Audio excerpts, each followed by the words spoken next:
Third year history का first paper outline history of Rajasthan.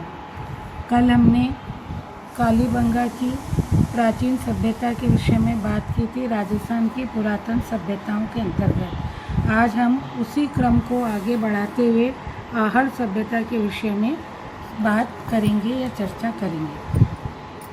Ahar सभ्यता जो है उदयपुर नगर के पूर्व में बहने वाली आयड़ अथवा बेड़च नदी के तट पर स्थित थी। आहड़ की को प्राचीन काल में ताम्रावती के नाम से भी जाना जाता था। 10वीं व 11वीं शताब्दी में आहड़ को अघाटपुर अथवा अघाट दुर्ग भी कहा जाता था। वर्तमान में आहड़ के स्थानीय लोग इसे धूलकोट अथवा मिट्टी के दुर्ग के नाम से भी जानते हैं। जिस तरह से कालीबंगा एक नगरीय सभ्यता थी, उसी तरह से आहड़ सभ्यता एक ग्रामीण सांस्कृतिक सभ्यता थी। आहड़ के उत्खनन स्थल को महासतियों का टीला भी कहा जाता है।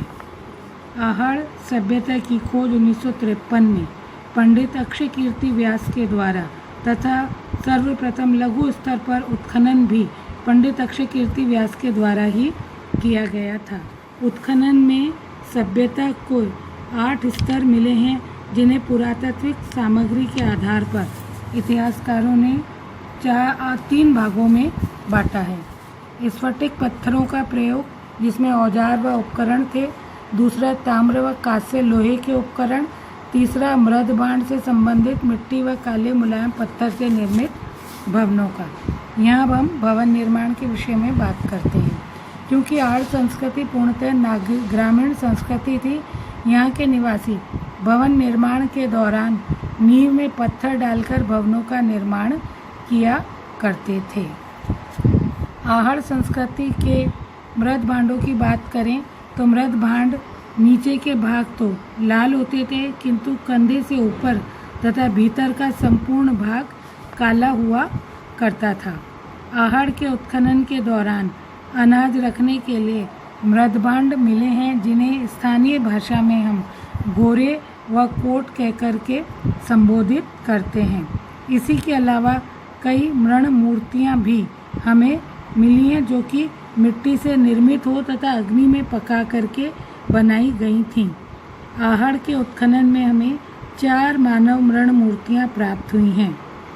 आहड़ की ये मृण मूर्तियों में हाथी, घोड़े, बैलगाड़ी के पहियों की मृण मूर्तियाँ मुख्य रूप से मिली हैं। आहड़ से मिली बैल की मृण मूर्ति को बनासिनियन बुल्स टेराकोटा की संज्ञा दी गई थी। इसके अलावा आहड़ की खुदाई से हमें 6 तांबे की मुद्राएं और 3 मोहरें भी मिली हैं। आहड़ संस्कृति के निवासी ताम्र उपकरणों का निर्माण करना जानते थे। आहड़ क्षेत्र में लगभग 40 तांबे की खदानें मिली हैं, जो वर्तमान में भी खुदाई कर तांबा खनिज निकाला जाता है। आहड़ से ताम्र कुल्हाड़ी तथा आयताकार, सपाट व अर्धचंद्राकार उपकरण प्राप्त हुए हैं तथा तांबा गलाने की भट्टी भी हमको मिली हुई है। आहड़ में चक्की व आटा पीसने की चक्की भी हमको मिली है।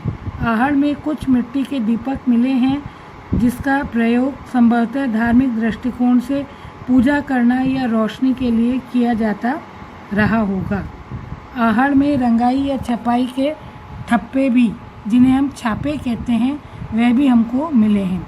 आहड़ में मापतोल के बाँट भी मिले हैं, जिनसे हम व्यापार व वाणिज्य के विषय में जानकारी हासिल कर सकते हैं। आहड़ सभ्यता में लोग मृतकों के साथ उनके आभूषणों को भी दफनाते थे। इस तरह के हमें कुछ अवशेष मिले हैं। आहड़ लोग सभ्यता के लोग चावल से परिचित थे तथा पशुपालन इनका मुख्य व्यवसाय रहा था। आहड़ क्षेत्र लगभग पूर्ण रूप से लौह संस्कृति में प्रवेश कर चुका था।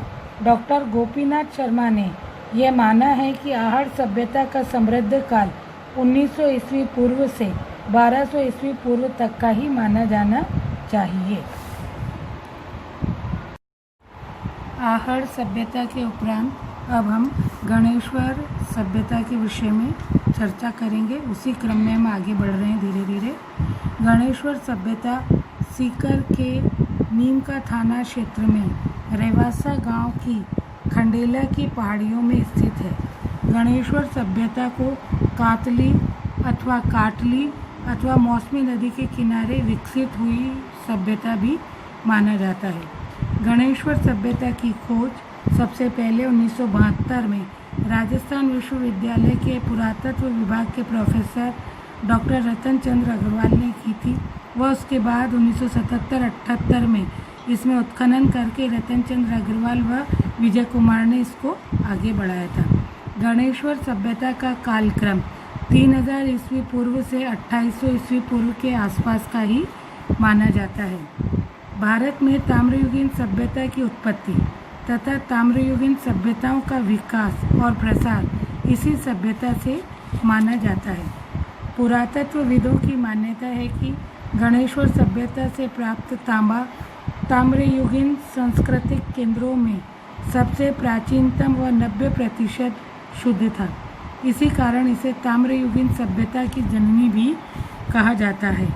गणेश्वर सभ्यता स्थल से ही सिंधु सभ्यता के अन्य स्थलों पर ताम्र उपकरणों का प्रसार या व्यापार किया जाता था। इसलिए गणेश्वर सभ्यता स्थल को पुरातत्व का पुष्कर व ताम्र संचयी संस्कृति भी कहा जाता है। गणेश्वर में उत्खनित सभ्यता स्थल से ज्ञात होता है कि भवनों का निर्माण पत्थरों से किया जाता था। भवनों के निर्माण में ईंटों का प्रयोग बिल्कुल भी नहीं मिलता है, क्योंकि वहाँ पर पत्थर आसानी से उपलब्ध था। इसीलिए भवन निर्माण में प्रचुर मात्रा में प्रयोग इनका मिलता है। गणेश्वर एकमात्र सभ्यता स्थल है जहाँ से पत्थर के बांध उत्खनन के दौरान हमें प्राप्त हुए हैं। गणेश्वर सभ्यता से 6 प्रकार के मृद भांड की जानकारी मिलती है। ये मृद भांड संग्रहण में मर्तबान, कलश के रूप में, कुछ तसले थे, प्याले, हांडी तथा मिट्टी के लच्छेदार बर्तनों के रूप में प्राप्त हुए हैं, जिसे कपि मृद भांड अथवा कपि वर्षण मृद भांड भी कहा जाता है। गणेश्वर सभ्यता के निवासी मांसाहारी थे। यहाँ पर मछली पकड़ने का कांटा भी मिला है।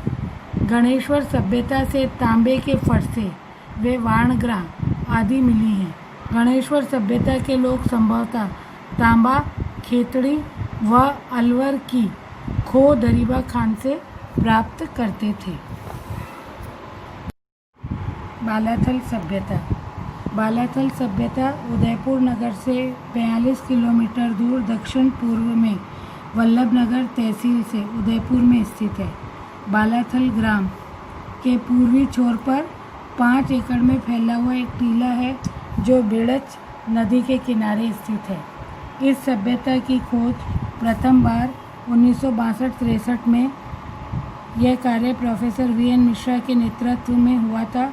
उसके बाद मार्च 1993 में doctor VS Shinde, doctor RK Mohanty तथा डॉक्टर ललित पांड्रे के द्वारा किया गया था। बालाथल में ताम्र पाषाण युगीन सभ्यता के मध्य भाग में 2350 ईस्वी पूर्व इसका जो समय है वो निर्धारित किया जाता है। बालाथल में लगभग 22 परतों की पहचान की गई है। इसमें से प्रथम 4 परतें स्तर ऐतिहासिक युगीन भंडार हैं तथा शेष ताम्र पाषाण युगीन भंडार माने गए हैं। बालाथल में पशुपालन, कृषि व शिकार के अवशेष मिले हैं। यहाँ पर बैल व कुत्ते की मृण मूर्तियों के अवशेष मिले हैं। बालाथल में मिट्टी के सांड की बनी आकृतियाँ भी मिली हैं और बालाथल में 11 कमरों से बना एक दुर्ग के अवशेष भी मिले हैं। यहाँ पर लोहा गलाने की भट्टियाँ भी मिली हैं। इसी तरह से कई और अन्य सभ्यताएं भी हैं, जिनके विषय में हम कुछ महत्वपूर्ण जानकारी हासिल करेंगे। जैसे रंगमहल की सभ्यता, जो हनुमानगढ़ में मानी जाती है। इसके बाद नोह की सभ्यता, जो कि भरतपुर में है। भरतपुर से लगभग 6 किलोमीटर दूर आगरा रोड पर नोह में की गई खुदाई में 5 सांस्कृतिक युगों के अवशेष प्राप्त हुए हैं। इसी की तरह से गिलूड, जो कि राजसमंद के पास ही बनास के नदी के तट पर कुछ दूरी पर स्थित है, गिलूड की खुदाई में ताम्रयुगीन सभ्यता और बाद के अवशेष हमको मिले हैं। इसी तरह से बागोर की सभ्यता है, जो कि भीलवाड़ा जिले की कोठारी नदी पर बसे हुए कस्बे के एक टीले पर उत्खनन में प्राप्त हुई है। इसी तरह से नागरी सभ्यता है, जोधपुर की सभ्यता है। सुनारी है, जो खेतड़ी झुंझुनू में मिली है, जहाँ से अयस्क से लोहा बनाने की प्राचीनतम भट्टियाँ हमको हासिल हुई हैं। इसी तरह से रेड, जिसको कि टोंक कह सकते हैं, निवाई तहसील के इस गांव में पूर्व गुप्तकालीन सभ्यता तक के अवशेष हमको प्राप्त होते हैं। यहाँ लोहे की सामग्री का विशाल भंडार मिला है। इसे भारत का प्राचीन टाटा नगर भी कहा जाता था। नगर सभ्यता, जो कि जिला टोंक में मिली है, इसे उनियारा कस्बे के पास स्थित माना जाता है, जिसका प्राचीन नाम मालव नगर था। यहाँ बड़ी संख्या में हमें मालवा के सिक्के व आहड़ की मुद्राएं मिलती हैं, जो ईसा पूर्व की प्रथम शताब्दी से लेकर ईसा की तीसरी शताब्दी तक की सभ्यताओं के प्रतीक स्वरूप में हमको जानकारी देती हैं। इसी के साथ हमारा ये पुरातन सभ्यताओं का जो चैप्टर था यहाँ ख़त्म होता है। अगले चरण में हम अन्य विषय के बारे में चर्चा करेंगे।